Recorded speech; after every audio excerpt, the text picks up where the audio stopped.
distribution which is skewed to the right, the distribution is like this. It is having small weight here and larger weight here. The critical value will shift it this word. Right? Now what happens? For the I0 variable, rejection region starts from this point. This is rejection region. For the I1 variable, rejection region starts from this point. And suppose you are testing the hypothesis and you are finding that the test statistics lies here. What does this mean? If two variables are I1, is this a rejection or acceptance? It lies to the right, so it's rejection. If the two variables are I0, then what is happening? It is on the right side, it's rejection. So regardless of I0 or I1, this is equivalent to rejection.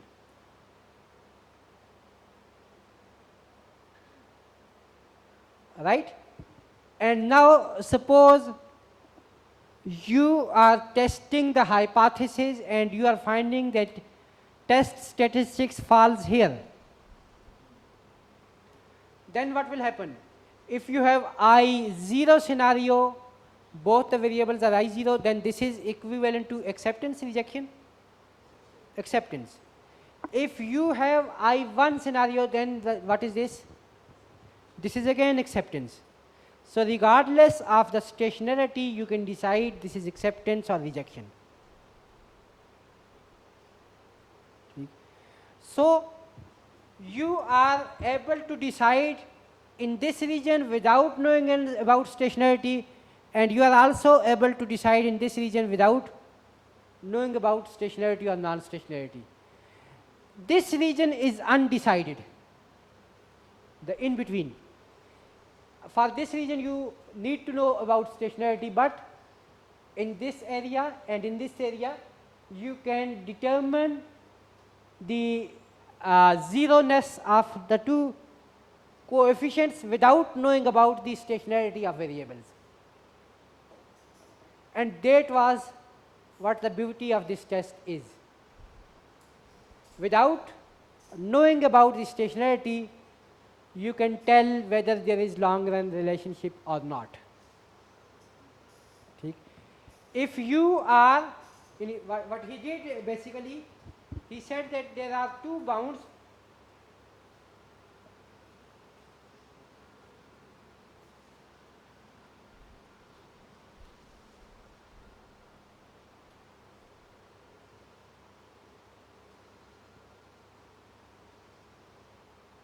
He basically said that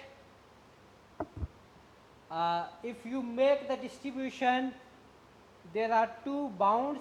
This is upper bound, this is lower bound. Okay. This bound is the critical value for I0 scenario, if all the variables are I0, and this bound is the critical value for all I1 scenario. Right? If you are calculating the test statistics and test statistics falls here, then it's clear-cut acceptance of the null hypothesis regardless of the stationarity. So the thing is decided, and if you are above the upper bound, again you can decide without knowing about the stationarity. But what happens when you have in between, this is undecided, you can do some other analysis as well. So that's it. He said that you don't need to worry about the unit root testing of the variables. Without applying unit root test, you can determine the long run relationship. If you are below the lower bound, there is no long run relationship between variables, whether they are stationary or whether they are unit root. And if you are above the upper bound, you have the verification that there is long run relationship without having worry about the whether the series is I1 or I0. Okay. In these two regions you have decision, but if you are in between, then you cannot decide. Then you have to investigate further.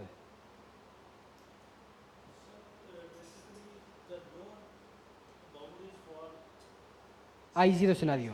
I0 scenario. Yes. Yes.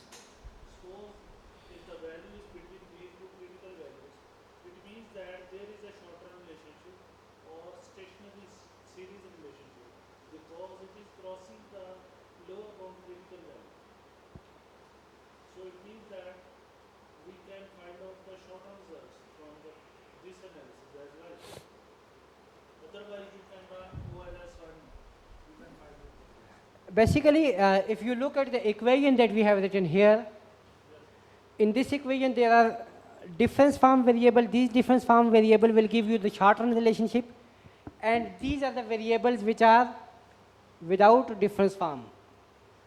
These variables will give you the long-run relationship.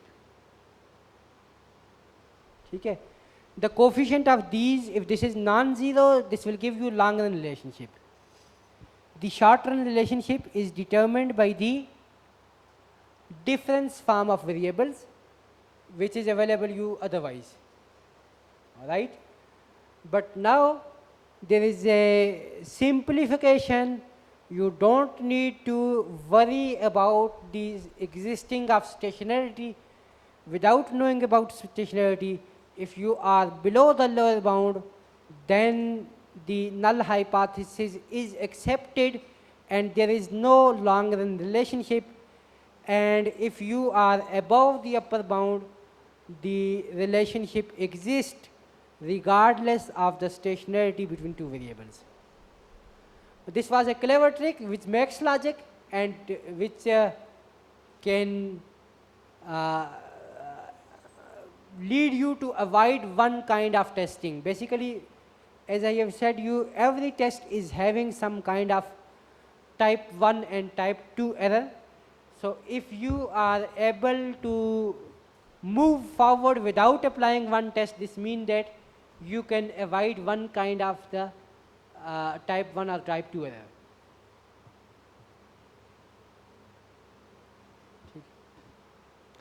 But this is again very misunderstood. People still go on testing for unit root, and then some people will, you will find some people saying that this ARDL co-integration is applicable when you have mixed order of integration. Some of the variables are I0 and some of the variables are I1. Whereas if you look at the original paper of Hashim Pisaran and Ching Xiao, you will find that they are clearly mentioning that without worrying about stationarity, you can apply the test. Some people find another interesting logic of still applying the unit root test. They say that the series might be I2. So the ARDL procedure will not work for I2 series. So that's why we need to test for unit root before applying the ARDL co-integration. This logic is also false because real economic time series cannot behave like I2 series. It is basically I2 is explosive series, and that does not matches with the behavior of real economic time series. Basically what the logic was, what the beauty of this test was, you can go for testing the long run relationship without worrying about the existing of stationarity in the data. And that makes sense only when you don't apply the unit root test.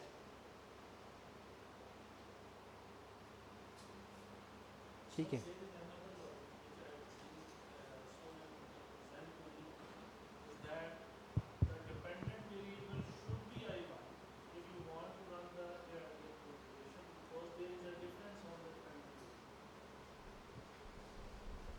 That's not true.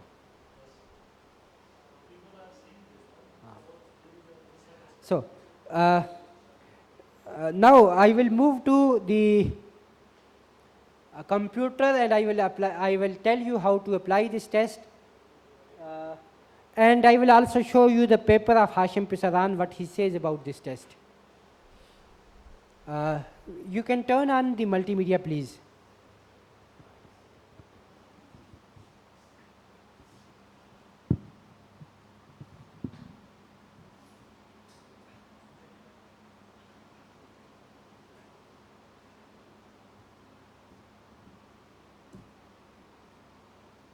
अच्छा ये internet नहीं चल रहा है इस पे internet चलाइएगा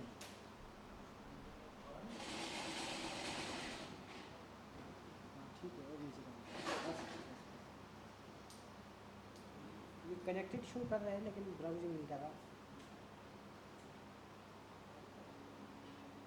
sir दोबारा ये कल भी मसला हुआ वो उसको मैं कह दिया वो आईटी वाला को फोन कर उस पर भी यही नेट है लेकिन चल रहा है या नहीं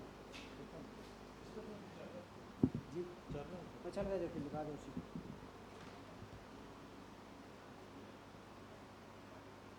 रिव्यूज़ यूज़ करना है आपने हाँ वो भी कर देंगे